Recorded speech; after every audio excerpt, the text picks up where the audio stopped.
오래전 고조선이 무너지고 혼란의 시대, 하늘과 땅이 만나는 신비로운 이야기가 시작됩니다.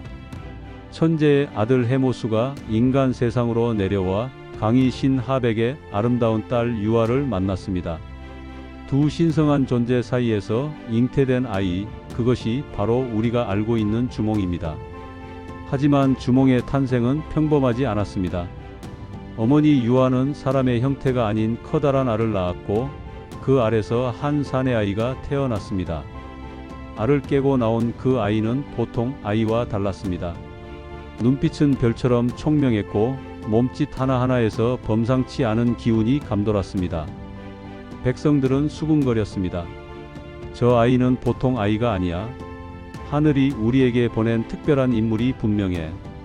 부여의 왕 금화도 이 아이의 신비로운 탄생에 깊은 인상을 받아 자신의 양자로 삼기로 결심했습니다. 이렇게 하늘의 아들 주몽의 위대한 여정이 시작되었습니다. 그의 운명은 이미 정해져 있었습니다. 한민족의 새로운 역사를 써 내려가는 영웅의 운명을요. 주몽이 자라면서 그의 재능은 점점 더 뚜렷하게 드러났습니다. 특히 활을 다루는 솜씨는 가히 신의 경지였습니다. 다른 아이들이 겨우 활시위를 당기는 것을 익힐 때 주몽은 이미 백발백중의 실력을 보여주었습니다. 어느 날 주몽이 들판에서 활 연습을 하고 있을 때였습니다. 하늘 높이 날아가는 새 떼를 보고 활을 겨누더니 단 한 발의 화살로 새 떼 전체를 떨어뜨린 것입니다. 이를 목격한 사람들은 모두 입을 다물지 못했습니다. 어떻게 한 발의 화살로 그 많은 새들을 맞힐 수 있단 말인가? 그의 명성은 금세 부여 전체로 퍼져나갔습니다. 사람들은 그를 신궁주몽이라 부르기 시작했고 활의 주인이 나타났다고 속삭였습니다. 주몽의 화살은 바람을 가르고 구름을 뚫고 심지어 물고기도 물속에서 정확히 맞췄습니다. 그의 활 솜씨를 본 사람들은 이렇게 말했습니다. 주몽의 화살에는 하늘의 의지가 담겨 있다. 이미 어린 나이에 주몽은 범상치 않은 존재임을 모든 이들에게 증명하고 있었습니다. 부여왕 금화의 양자로 자란 주몽이지만 시간이 흐르면서 왕실 내의 갈등은 점점 심화되었습니다. 금화왕의 친아들인 대소왕자와 영포왕자는 주몽의 뛰어난 능력을 질투하기 시작했습니다. 주몽의 활 솜씨는 날로 유명해졌고 백성들의 사랑도 깊어갔습니다. 이런 상황에서 왕자들은 주몽을 눈엣 가시로 여겼습니다. 저놈이 있으면 왕위는 우리 것이 될 수 없어. 왕자들은 주몽을 모함하기 시작했습니다. 거짓 소문을 퍼뜨리고 주몽이 반역을 꾀한다며 아버지 금화왕에게 고자질했습니다. 처음엔 주몽을 믿어주던 금화왕도 계속되는 모함에 의심을 품기 시작했습니다. 주몽은 느꼈습니다. 이곳에서는 더 이상 자신의 꿈을 펼칠 수 없다는 것을. 어느 날 밤 주몽은 하늘을 바라보며 결심했습니다. 이제 내 길을 가야겠다. 진정한 내 나라를 세우는 것, 그것이 하늘이 내게 준 사명이리라. 드디어 주몽은 부여를 떠날 결심을 굳혔습니다. 그의 마음속에는 이미 새로운 나라에 대한 꿈이 자라나고 있었습니다. 결심을 굳힌 주몽은 자신을 따르는 충성스러운 동료들을 모았습니다.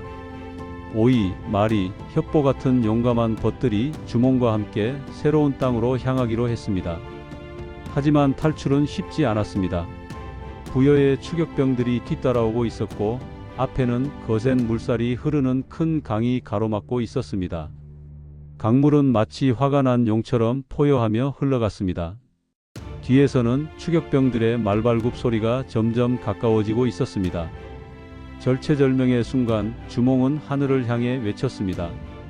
하늘이 내게 새 나라를 세우라 하셨거늘 어찌 이 강물이 길을 막는단 말인가. 그때 기적이 일어났습니다. 강 속에서 무수한 물고기와 거북이들이 나와 다리를 만들어준 것입니다. 주몽과 동료들은 그 신비한 다리를 건너 강을 무사히 건널 수 있었습니다. 강을 건넌 주몽은 동료들을 바라보며 굳은 의지를 다졌습니다.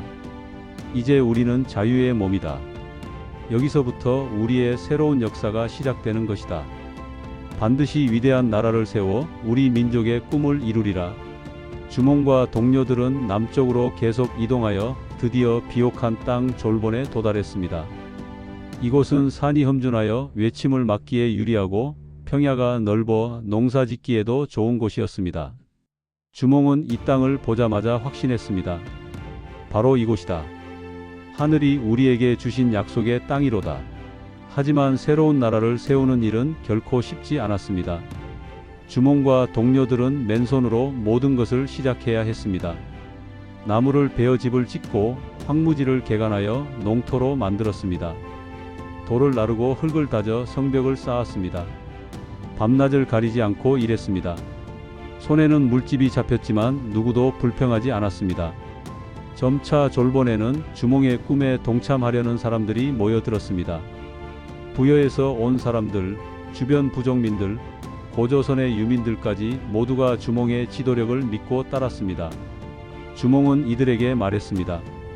우리는 단순히 나라 하나를 세우는 것이 아니다.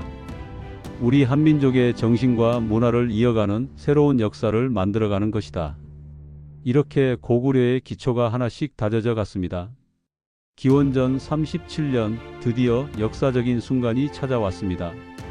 졸본에 모인 백성들은 한 목소리로 주몽을 왕으로 추대했습니다.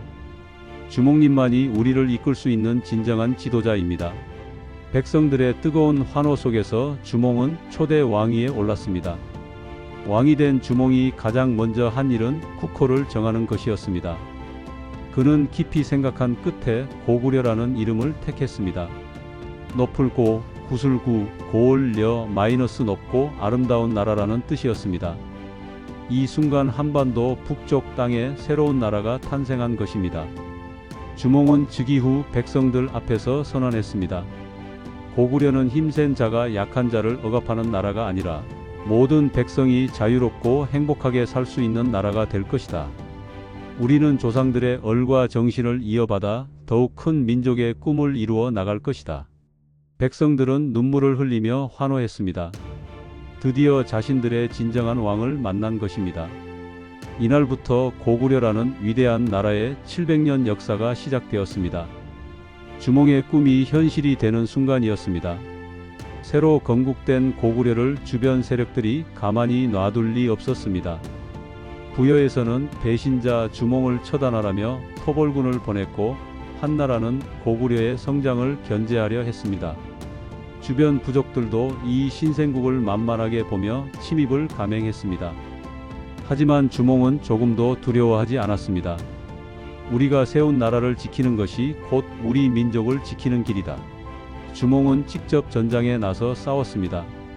그의 활 솜씨는 전쟁터에서도 빛을 발했습니다. 한 번 활시위를 당기면 적장이 말에서 떨어졌고 화살 하나로 적의 사기를 꺾었습니다. 하지만 주몽의 진짜 무기는 활보다도 뛰어난 전략과 지혜였습니다. 지형을 이용한 매복 전술, 기습 공격, 그리고 무엇보다 백성들의 단합된 힘이었습니다. 고구려군은 적은 수였지만 목숨을 걸고 나라를 지키려는 의지로 뭉쳐 있었습니다. 결국 모든 전쟁에서 승리를 거두었습니다. 백성들은 승리의 소식을 들을 때마다 감격에 겨워 눈물을 흘렸습니다. 우리에게 이런 위대한 왕이 있다니, 주몽대왕 만세! 이렇게 고구려는 외침을 막아내며 튼튼한 기반을 다져나갔습니다. 주몽이 세운 고구려는 그의 꿈처럼 점점 더 강대한 나라로 성장해 갔습니다. 주몽은 단순히 나라만 세운 것이 아니라 후손들에게 불굴의 정신과 도전 의식을 물려주었습니다. 그가 보여준 리더십과 용기, 그리고 민족을 사랑하는 마음은 고구려 700년 역사 내내 이어져 내려갔습니다. 주몽의 아들 유리왕을 비롯해 대무신왕, 고국천왕, 광개토대왕, 장수왕까지 모든 고구려 왕들이 주몽의 정신을 계승했습니다. 특히 광개토대왕은 주몽의 후예임을 자랑스럽게 여기며 만주와 한반도의 웅대한 영토를 구축했습니다. 하지만 주몽의 진정한 업적은 영토 확장이나 군사적 승리만이 아닙니다. 그는 우리 민족에게 불가능은 없다는 신념을 심어주었습니다. 알에서 태어나 활의 명수가 되고 부여에서 쫓겨나 새로운 나라를 세우고 강대한 적들을 물리치며 민족의 기상을 드높인 주몽의 이야기는 오늘날까지도 우리에게 큰 감동과 교훈을 줍니다. 주몽은 이렇게 말했습니다. 하늘이 무너져도 솟아날 구멍이 있다. 바로 이것이 주몽 정신이며 우리 민족이 어떤 시련 속에서도 꿋꿋이 살아온 힘의 원천입니다. 주몽, 그는 영원한 우리의 영웅입니다.